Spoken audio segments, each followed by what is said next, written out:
sounds though you really find it quite hard to believe that they would really love you if they knew you. That's right. You know, that's exactly it. Before therapy, I would have definitely chosen the other area. I'm going to get respect from them no matter what, even if I have to lie. I see. Well, right now, I know that's not true. Mm-hmm. And I'm not positive they'll truly accept me. Something tells me they will. I know they will, but I'm not positive. I want reassurance. I keep wanting these Now you're things. in kind of a no man's land of probably shifting from one point of view toward them to another, but boy, you'd sure like somebody to say, that's right, you go ahead and do it. Yes, that's why I get encouraged when I read in a book from somebody I respect and admire that this is the right thing, no matter what, honesty will win out. Well, then that keeps giving me confidence, by gosh, I'm right. That It's so damn hard to really choose something on your own, isn't it? which makes me feel very immature. I don't like this in me. I wish I were grown up enough or mature enough to make my decisions and stick by them. But I need somebody to help me on, somebody to push me. So to kind of reproach yourself for that, I guess, and feel, why, if I was anybody or if I was grown up, I'd be mature enough to decide things like this for myself. Right. And take more risks. I wish I'd take more risks. I wish that I could just go ahead and be this and say, however the children grow up, I've done my best. I didn't have to constantly have this conflict. And I'd like later years to say, no matter what you ask me, kids, at least I told you the truth. You may not have liked it, but it's been the truth. That somehow I can admire. I disrespect people that lie. I hate it. So you see what a double bind I am in. I hate myself if I'm bad, but I also hate myself if I lie. So it's accepting. I want to become more accepting. And I guess, judging from your tone of voice, you sound as though you hate yourself more when you lie than you do in terms of things you disapprove of in your behavior. I do. Because this has really bothered me. This happened with Pammy about a month ago, and it keeps coming to my mind. I don't know whether to go back and talk to her about it, or wait. She may have even forgotten what she asked me. But The point is, you haven't forgotten. I haven't, no. I haven't. And I'd like to at least be able to tell her that I remember lying, and I'm sorry I lied, and it's been driving me bugs because I did.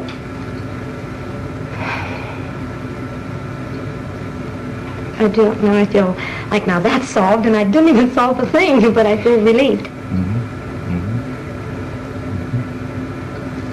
I do feel like you've been saying to me, you're not giving me advice, but I feel like you're saying you really want to, you know what pattern you want to follow, Gloria, and go ahead and follow it. I sort of feel a backing up from you. I guess the way I sense it is, you've been telling me that you know what you want to do, and yes, I do believe in backing up people in what they want to do. It's just a little different slant than the way it seems to you. Are you telling me? See, one thing that concerns me is it's no damn good you're doing something that you haven't really chosen to do. That's why I'm trying to help you find out what your own inner choices are. But then there's also a conflict there because I'm not really positive what I want to do. The lying part, yes, but I'm not positive what I want to do when I go against myself. Sure. Like when I bring a man to the house, I'm not sure I want to do that. If I feel guilty afterwards, I must not have really wanted to. I'm interested that you say, I'm not just sure which words you use, but you don't want it, you don't like yourself or you don't approve of it when you do something against yourself. Yes.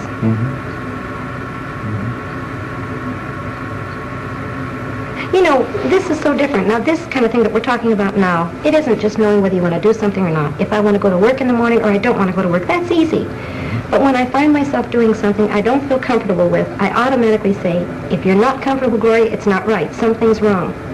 All right, now what I want to ask you is, how can I know which is the strongest? Because I do it, does that mean that's the strongest? And yet if I disapprove, that's just part of the thing that's got to go along with it? See, it sounds like I'm picking up a contradiction. I'm not following. It sounds like you're feeling a contradiction in yourself, too. Although what I heard you saying in part is, the way you like it is when you feel really comfortable about what you're doing. Yes. And I have at times when I've made a decision. Now that seems right. That seems perfectly right. No conflict. But then there are times I do things that I feel uncomfortable with, so that there is a conflict there. It's not the same at all. So what I'm saying is, how do I really know when I'm following my true feelings if I have conflicts afterwards or guilt afterwards? I see, because in the moment it may seem like your true feelings. Yes, like if I'm starting to do it, okay. So that really is tough when if you feel comfortable in the moment about it, but then afterward don't feel at all comfortable, which course of action was really the one you should have followed? You know, the most outstanding thing, I don't know if you're following me when I say about this conflict. The one thing I know is I've wanted, for example, to leave my husband for quite a few years. I never did it. I kept thinking how nice it would be or how scary it would be, but I never did it. And all of a sudden when I did, it felt right. I didn't feel mean toward him. I just knew this is what I had to do. That's when I know I'm following myself. I'm following my feelings completely. I had no conflict there. Some unhappy things came from it, but I still had no conflict. That, to me, is when I'm following my feelings. And in everyday life, the small little decisions, the small little things to do don't come out that clear at all. So many conflicts come with them.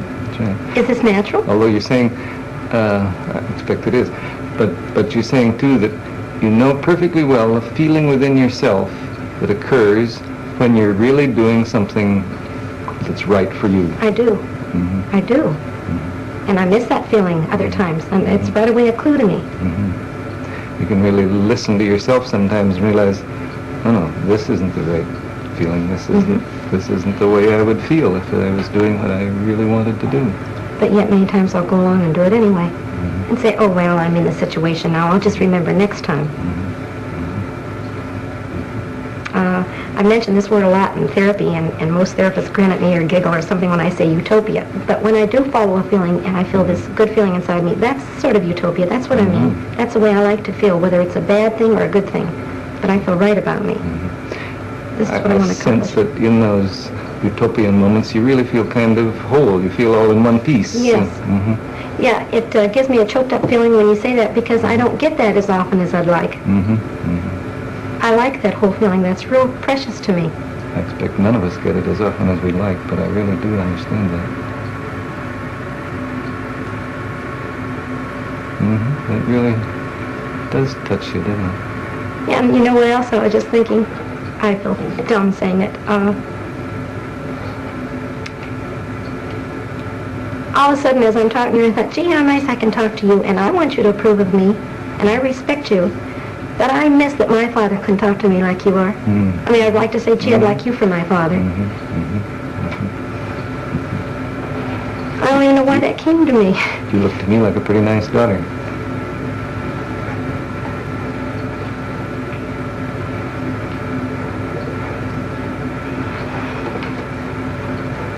But you really do miss the fact that you couldn't be open with your own dad. Yeah, I couldn't be open, but I want to blame it on him. I think I'm more open than he'd allow me. I mean, he would never listen to me talk like you are. And not disapprove or not lower me down. Yeah, I thought of this the other day. Why do I always have to be so perfect? I know why. He always wanted me to be perfect. I always had to be better. And, yeah, I miss that. You're just trying like hell to be the girl he wants you to be. Yeah, at the same time rebelling. Sure. Like I almost gloated writing him a letter the other day and telling him I'm a waitress, which I expect him to disapprove of. I go out at nights, and I almost gloated, hitting him back like, now, how do you like me? And yet I rarely want acceptance and love from him. I mean, I know he loves me. So you slap at him and say, this is what I am now, see? Yeah. But you raised me. How do you like it? But you know what I think I want him to say? I knew this was you all along, honey, and I really love you. I guess you really feel badly that you think there's very little chance he'll say that. No, he won't. He doesn't hear. I went back home to him about 2 years ago, really wanting to let him know I loved him, although I've been afraid of him. He doesn't hear me. He just keeps saying things like, honey, you know I love you. You know I've always loved you. And he doesn't hear.